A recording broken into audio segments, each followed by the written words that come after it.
And astrologers day. एका ज्योतिषाच्या जीवनातील एक महत्त्वपूर्ण दिवस. असा दिवस की ज्या दिवशी ज्योतिषाला एका अपराधिक भावनेपासून त्याची मुक्तता होते.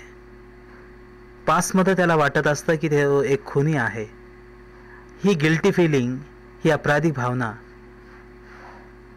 भावनेमुळे त्याने जे गाव सोडलेलं असतं, शहरामध्ये स्थायिक झालेला असतो, लग्न केलेलं असतं आणि तिथे राहत असतो. त्याची जी दुर्दशा आहे तीही इथं दाखवलेली आहे. सुरुवातीला ह्या शॉर्ट स्टोरीमध्ये की एक नित्यक्रम की जिथे वर्दळ असते टाउन हॉलमध्ये, तिथे हा बसत असतो. तिथे ग्राहकाच्या शोधामध्ये असतो. त्यामुळे त्याचे डोळे असे एक वेगळ्याच प्रकारची त्याच्या डोळ्यामध्ये चमक असते की जी चमक सातत्याने ग्राहकाला शोधल्यामुळे ती निर्माण झालेली असते. आणि दुसरा विशेष स्वभाव असा सांगितलेला आहे की कोणताही ग्राहक जेव्हा येतो त्याच्यापैकी 10 पैकी 9 लोक सॅटिस्फाईड व्हायचे, समाधानी व्हायचे ह्या ॲस्ट्रॉलॉजरच्या, ह्या ज्योतिषाच्या भविष्यकथनामुळे. विशेष म्हणजे सांगायची त्यांची ढब अशी असायची की जनरल उत्तरं की तुम्हाला तुमच्या जीवनामध्ये जे तुम्ही एफर्ट्स करत आहात, जी मेहनत करत आहात, जे कष्ट करत आहात, त्याचा मोबदला मिळत नाही. तसंच तुमच्या कुटुंबामधील किंवा तुमच्या दूरच्या नात्यालगामधील एखादी अशी स्त्री आहे का, असा प्रश्नही विचारायचे की तिच्यामुळेच हे सगळं काही होत आहे. असे उत्तरं देऊन घुमून फिरून ते त्यांच्या ग्राहकाला संतोष करण्याचा प्रयत्न करायचे. पुन्हा सांगायचे की तुमच्या स्वभावामध्येच एम्पेटस आहे, तुमच्या स्वभावामध्ये चंचलता आहे आणि त्या चंचलतेमुळेच जे काही तुम्ही जीवनामध्ये अपयश येत आहे ते त्यामुळे येत आहे. तर अशी ही इंटरेस्टिंग कथा आहे. यामध्ये एक दिवशी काय होतं तर एक व्यक्ती टाउन हॉलमध्ये चिंतामध्ये केअरवान असा दिसत असतो. त्यामुळे ॲस्ट्रॉलॉजरला त्याच्यामध्ये कळतं की हा व्यक्ती आपला कस्टमर होऊ शकतो. त्यामुळे त्याला बोलून घेतात आणि बोलून घेतल्याच्या नंतर त्याला विचारतात की आपण थोडी चर्चा करूया, बैस इथे. तर बसल्याच्या नंतर इथे दिलेलं आहे पहा, you look so careworn, it will do you good to sit down for a while and chat with me. The other grumbled some reply vaguely, and astrologer pressed his invitation, whereupon the other thrust his palms under his nose and saying, त्यांच्यामध्ये थोडीफार चर्चा होते. जेव्हा हा बोलतो त्यावेळेला हा जो अपरिचित व्यक्ती आहे असं सुरुवातीला स्टोरीमध्ये सांगितलेलं आहे. नंतर ह्या व्यक्तीची आयडेंटिटी रिव्हील केलेली आहे, डिस्क्लोज केलेली आहे की हा व्यक्ती कोण आहे म्हणून. तर ह्या व्यक्ती विचारतो की तुम्ही स्वतःला ॲस्ट्रॉलॉजर म्हणता का? याच्यावरून ॲस्ट्रॉलॉजरला, या ज्योतिषाला आव्हान दिल्यासारखं वाटतं आणि त्याचा हात तळहात आजूबाजूच्या ज्या लाईट्स असतात त्या लाईटचा प्रकाश त्याच्यावर पडलेला असतो तो घेऊन, तुझा स्वभाव, अरे थांब बाबा. इथं आदर हा शब्द वापरलेला आहे. जो अपरिचित व्यक्ती आहे त्याच्यासाठी आदर ह्या स्टोरीमध्ये शब्द वापरलेला आहे. Tell me something worth while, मला कामाचं काहीतरी सांग बाबा, जे काही. Your friend felt piqued, I charge only 3 Ps per question. मी फक्त 3 Ps एका प्रश्नासाठी घेत असतो, म्हणजेच 3 Ps म्हणजे 1 पैसा घेत असतो. आणि what you get ought to be good enough for your money. जे काही तुला मिळेल ते तुझ्या पैशाचं मोबदला तुला मिळेल. आणि त्यामुळे हा हा असा पैशाचा मोबदला मिळेल म्हटल्याच्या नंतर हा त्याच्या हातामधला जो आणा दिलेला असतो तो परत घेऊन टाकतो की I have some question to ask, मला काही प्रश्न विचारायचे आहे. जर तू मला ट्रिक करून फसवत आहे असं जर सिद्ध झालं, ब्लफिंग करत आहे हे जर सिद्ध झालं, तर मी माझा जो आणा आहे तो व्याजासहित परत द्यावा लागेल तुला, असं ॲस्ट्रॉलॉजरला हा व्यक्ती सांगतो. पण ॲस्ट्रॉलॉजर म्हणतो की माझे जर उत्तर तुला जर संतोषजनक जर वाटले तर तू मला 5 रुपये देशील का? म्हणजे 1 पैसा कुठे, 1 पैशाचे 500 पटीने हा पैसे मागत आहे. नाही, अपरिचित व्यक्तीचं उत्तर. मग तुम्हाला 8 आणे देणार का? बरं ठीक आहे. इथं त्यांचा जो बार्गेनिंग ठरते, डील होतो. पण मी जेवढे देईल त्याच्यापेक्षा मला दुप्पट द्यावे लागेल जर तुमचं जर उत्तराने माझं समाधान झालं नाही किंवा तुमचे उत्तरं जर चुकीची ठरलीत. हा जो पॅक्ट आहे, हा जो अग्रीमेंट आहे, हा जो व्यवहार आहे, व्यवहार म्हणता येणार नाही, करार म्हणता येईल किंवा दुसऱ्या शब्दामध्ये त्याला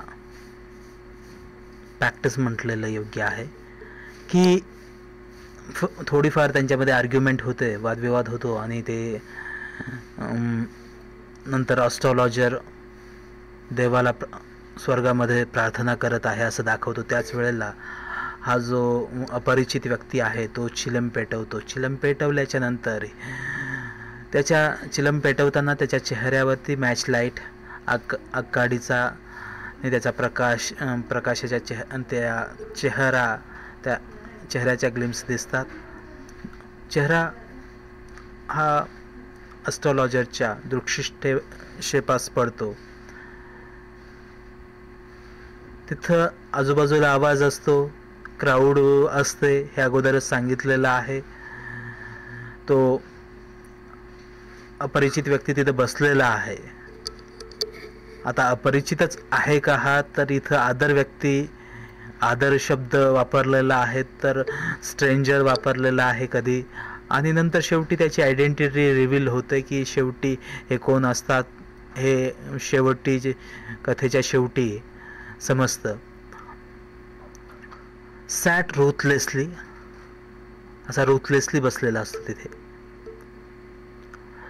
ॲस्ट्रॉलॉजर फेल्ट व्हेरी अनकम्फर्टेबल, आणि जो त्यामुळे ॲस्ट्रॉलॉजरला फारच अस्वस्थ वाटतं.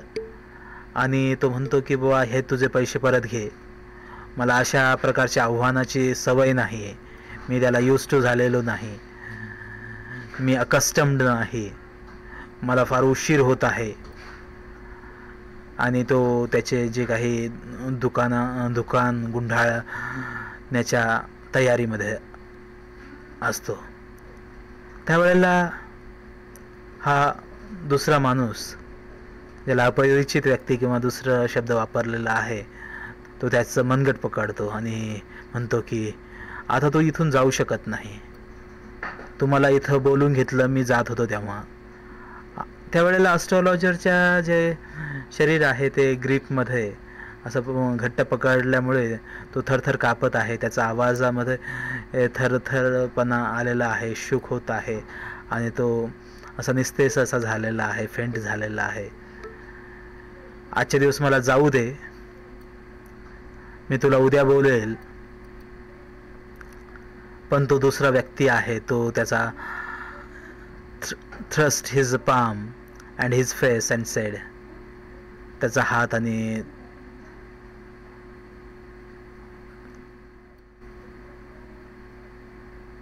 in his face, त्याच्या तोंडावर त्याचा हात धरतो आणि चॅलेंज इज चॅलेंज, आव्हान असतं, आता तू ते आव्हान स्वीकारलं पाहिजे. जे this astrologer proceeded with the throat drying up. आता ॲस्ट्रॉलॉजरची जो घसा आहे तो कोरडा पडलेला आहे आणि त्याचा जो दरवेळेस जशा पद्धतीने त्याच्या दुसऱ्या ग्राहकाला सांगत असतो की तुमच्या दूरवरची स्त्री, तर म्हणतो की तशाच पद्धतीने देअर इज अ वुमन, तिथं तुमच्या एक स्त्री, अरे थांब बाबा. तो अन्य व्यक्ती म्हणतो, मला याची काही घेणं देणं नाही. मला shall I succeed in my present search or not. मी ज्याच्या शोधामध्ये आहे त्याच्यामध्ये मला यश मिळेल की नाही हे मला सांग. ह्या तिथे एक बाई होती, बाई बद्दल काही सांगू नको. Answer this and go. याचं उत्तर दे आणि चालल्या जा इथून. Otherwise I will not let you go till you disgorge all your coins. नाहीतर तुझे सगळे जेवढे इथं कॉइन्स आहेत ते कॉइन्स घेतल्याशिवाय मी तुला जाऊ देणार नाही. ॲस्ट्रॉलॉजर आता मटर करायला लागतो, असा पुटपुटायला लागतो काही मंत्र आणि म्हणतो की बरं आहे, मी बोलतो, पण will you give me rupees. तुम्हाला ₹1 देशील का जर माझं उत्तर तुला जर पटण्याजोगं म्हणजेच कन्व्हिन्सिंग वाटलं तर. नाहीतर मी माझं तोंडच उघडणार नाही. तुला जे वाटेल ते तू करून घे. अशा प्रकारची हुज्जत घातल्याच्या नंतर, हॅगलिंग केल्याच्या नंतर, बार्गेन केल्याच्या नंतर तो अपरिचित व्यक्ती, दुसरा व्यक्ती त्याच्याशी सहमत होतो आणि ॲस्ट्रॉलॉजर म्हणतो, you were left for dead, am I right. तुला मृत्यूच्या दाढीमध्ये सोडून दिलं गेलं होतं, मी बरोबर आहे का? हां, अजून काय सांगा. एकदा तुझ्या शरीरामध्ये चाकू खुपसला गेला होता.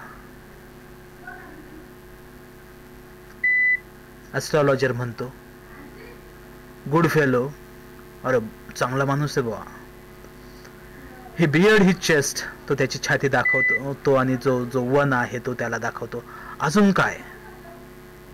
For dead. तुला नंतर एका शेताच्या बाजूला असलेल्या विहिरीमध्ये लोटून देण्यात आलं आणि मरण्यासाठी तुला तिथं सोडून देण्यात आलं होतं. You were left for dead. I should have been dead if some passer by had not chance to peep into the well, exclaimed the other, overwhelmed by enthusiasm. त्या वाटसरूने तिथून जर विहिरीमध्ये डोकून पाहण्याचा प्रयत्न जर केला नसता तर मी तिथं माझा तिथं मृत्यू झाला असता. अशा एकदम एक्सक्लेमेशन मध्ये एकदम जशा भावना फारच दाटून आलेल्या असतात, अशा दाटून आलेल्या असतात. एन्थुसियाझमने ओव्हरवेल्म झालेला असतो.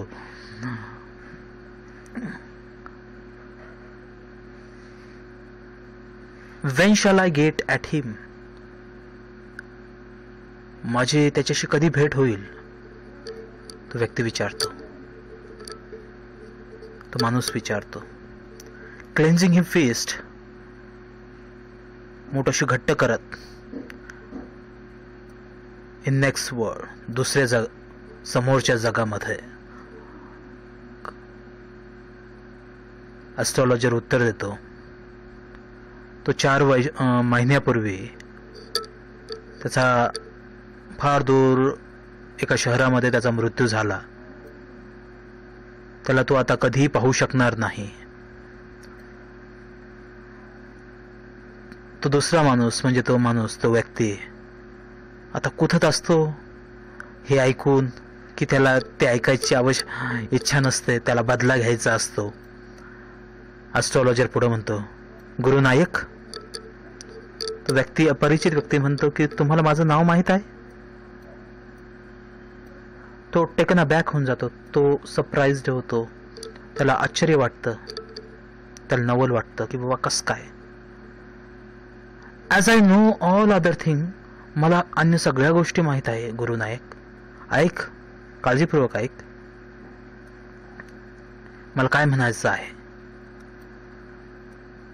तुझं जे गाव आहे इथून 2 दिवसाचं अंतर आहे आणि ते उत्तरेकडे आहे ह्या शहराच्या. आता येणारी जी ट्रेन आहे ती पकड आणि इथून चालता हो, इथून चालल्या जा. मला असं दिसत आहे की तुझ्या जीवनावर फार मोठं संकट आहे. तू घराच्या दूर जर गेला तर. आणि तो अशी चिमुटभर राग घेतो, सिक्रेट ॲश, फारच पवित्र अशी राग, आणि त्याच्यावर अशी धरतो आणि म्हणतो की तुझ्या कपाळावर ती अशी रब कर, घास आणि घरी जा. पुन्हा दक्षिणेकडे कधीच पुन्हा प्रवास करू नकोस. असं जर केलं तर तू 100 वर्ष जगशील.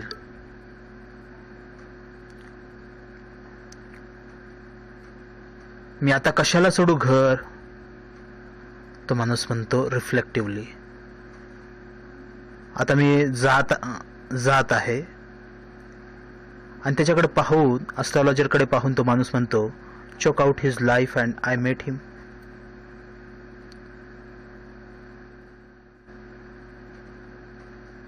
जर मी त्याला भेटलो असतो तर मी त्याला मारूनच टाकलं असतं, चोकआउट केलं असतं, गळा दाबून मारलं असतं. आणि तो रिग्रेटफुली की बाबा आता आपण ते करू शकत नाही असं खंत व्यक्त करून त्याचा मान अशी शुक करतो. म्हणजे नकारात्मक प्रकारचं एक बॉडी लँग्वेज आहे, देहबोली आहे. त्याने माझा हात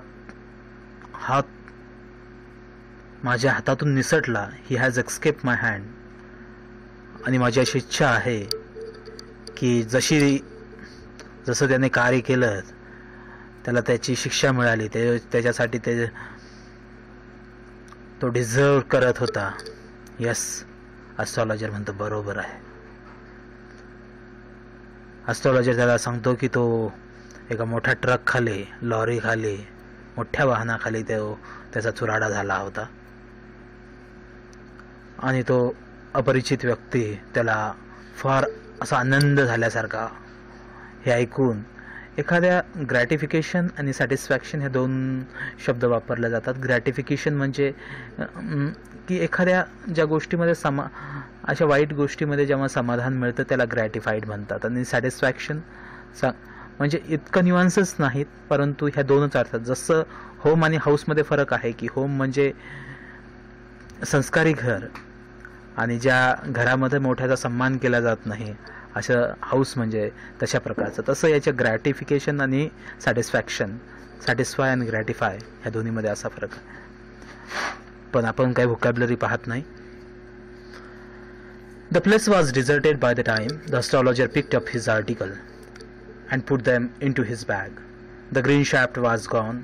Hearing the place darkness, silence, stranger had gone off into the night and after giving the astrologer a handful of coins. आता जिथं लोकांची वर्दळ असते, जिथे लोकांची गर्दी असते, तिथून आता ॲस्ट्रॉलॉजरने त्याचं जे काही साहित्य असतं, आर्टिकल्स असतात, इक्विपमेंट असतात, तो त्याच्या बॅगमध्ये भरतो. आणि आता जे काही ग्रीन लाईट असतं, आजूबाजूचे ज्या दुकानांचा जो प्रकाश येत असतो तोही आता गेलेला असतो, बंद झालेला असतो. आणि ती जागा अंधारामध्ये शांतपणे अंधारामध्येच तो तिथून निघतो. आता तो स्ट्रेंजर व्यक्ती गेलेला आहे असं नॅरेटर आपल्याला सांगतो त्या रात्री. आणि त्याने एक मूठभर पैसे ॲस्ट्रॉलॉजरला दिलेले आहेत. आता जवळजवळ ती मध्यरात्र झालेली असते. ॲस्ट्रॉलॉजर घरी पोहोचतो. त्याची बायको त्याची वाट पाहत असते दरवाजापाशी आणि त्याला एक्सप्लेनेशन मागते की का बरं उशीर झाला. तो तिच्या अंगावर ते कॉइन्स फेकतो आणि म्हणतो की मोज किती पैसे आहे. एका माणसाने मला दिले एवढे सगळे. 12 आणि अर्धा आणा, तो म्हणतो, जे ₹5 जवळजवळ शिल्लक थोडे काउंटिंग मोजत. त्याला फार अति आनंद झालेला असतो. मी आता उद्या गूळ आणि नारळ उद्या बाळांसाठी आणेल. किती दिवसापासून त्यांना गोडधोड खायचं आहे. मी त्यांच्यासाठी चांगलं काहीतरी बनवेल. डुकराने मला फसवलं.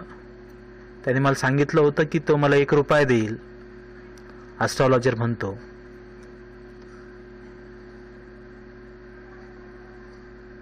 मी त्याच्याकडे पाहिलं, नाही सॉरी, तिने त्याच्याकडे पाहिलं आणि तिला दिसलं की हा ॲस्ट्रॉलॉजर चिंतातूर दिसत आहे, वरीड झालेला आहे. काय भानगड आहे ती विचारते. नेमकं काय चुकलेलं आहे किंवा काही नाही. आणि जेवण झाल्याच्या नंतर जेव्हा ते बाजावर बसलेला असतो त्यावेळेला हे टोल्ड हर, तो तिला सांगतो की तुला माहीत आहे का, माझ्या जीवनातला सगळ्यात असा जे वजन होतं किंवा जे ओझं होतं, ते ओझं आता मी त्या ओझ्यापासून मुक्त झालेलो आहे. ते ओझं आता गेलेलं आहे. मला असं वाटायचं की मी एक खुनी माणूस आहे. माझ्या हातातून इतक्या दिवस खून झालेला आहे असं मला वाटायचं. आणि त्याचमुळे मी गाव सोडलं, इथं राहायला आलो आणि तुझ्याशी लग्न केलं असं त्याच्या बायकोला सांगतो. आणि तो माणूस ज्याच्यासाठी मी एवढं मोठं हे केलं, तो माणूस आज जिवंत आहे, तो अलाइव्ह आहे. शी गास्प करते. आणि तुम्ही त्याला मारण्याचा प्रयत्न केला? होय. आमच्या गावामध्ये जेव्हा मी एक मूर्ख यंगस्टर, म्हणजे जवान माणसं फार विचार करत नसतात, तशा प्रकारचा जवान होतो, तरुण होतो, त्यावेळेला मी पिलेलो होतो. तेव्हा थोडीफार जुगारे खेळलेलो होतो आणि आम्ही एक दिवशी फार मोठं भांडण केलं होतं. फार वाईट प्रकारचं भांडण केलं होतं. वाईट म्हणजे वाईट रीतीने फारच बेकार पद्धतीचं भांडण केलं होतं. आता कशाला त्याचा विचार करायचा, आता झोपायची वेळ झालेली आहे, तो म्हणतो असं आळस देत आणि असं अंग स्ट्रेचिंग करत तो त्या पायलवर म्हणजे बाजेवर पडतो. तर ही जी स्टोरी आहे, या स्टोरीमध्ये लेखकाने ड्रॅमॅटिक आयर्नी वापरलेली आहे. ड्रॅमॅटिक आयर्नी म्हणजे अशा प्रकारची आयर्नी की शेवटपर्यंत जे पात्र असतात त्यांना समोर काय होईल माहीत नसतं. एक उपरोधिकपणा किंवा आयर्नी याच्यामध्ये आहे की जो ॲस्ट्रॉलॉजर दुसऱ्याचं भविष्य सांगण्याचा एक ढोंग करत असतो, मात्र स्वतःचंच भविष्य त्याला माहीत नसतं, भविष्याबद्दल काहीही माहीत नसतं. परंतु रायटर कुणालाही ऑफेंड करण्याचा प्रयत्न करत नाही, कुणाच्या भावना दुखावण्याचा प्रयत्न करत नाही. एकदम ह्युमरस अशा पद्धतीने ही कथा सांगतो की समोर जे कोणी वाचेल त्यांचं मनोरंजन होईल. ही अशी इंटरेस्टिंग कथा आहे. तर मी आता एक ग्रॅमर सिरीज सुरुवात करत आहे जिचं नाव आहे अर्धसत्य. ह्या अर्धसत्य ग्रॅमर सिरीजमध्ये आपण सर्व काही स्पर्धा परीक्षेचा तसेच 12वीच्या एलिमेंटरी लेवलपासून तर ॲडव्हान्स लेवलपर्यंत ग्रॅमर पाहणार आहोत. तर मी हे सगळे ग्रॅमरचे लेक्चर लाईव्ह घेणार आहे. त्यामुळे तुम्ही कमेंटही करू शकता, तुम्ही तुमचे काही प्रश्न असेल तेही विचारू शकतात, तुम्हाला काही शंका असतील तेही विचारू शकतात, काही तुम्हाला वाटलं की हे असं का बरं आहे तेही विचारू शकता. आणि तुम्हाला जर योग्य वाटलं तर चॅनल सबस्क्राईबही करू शकता. धन्यवाद.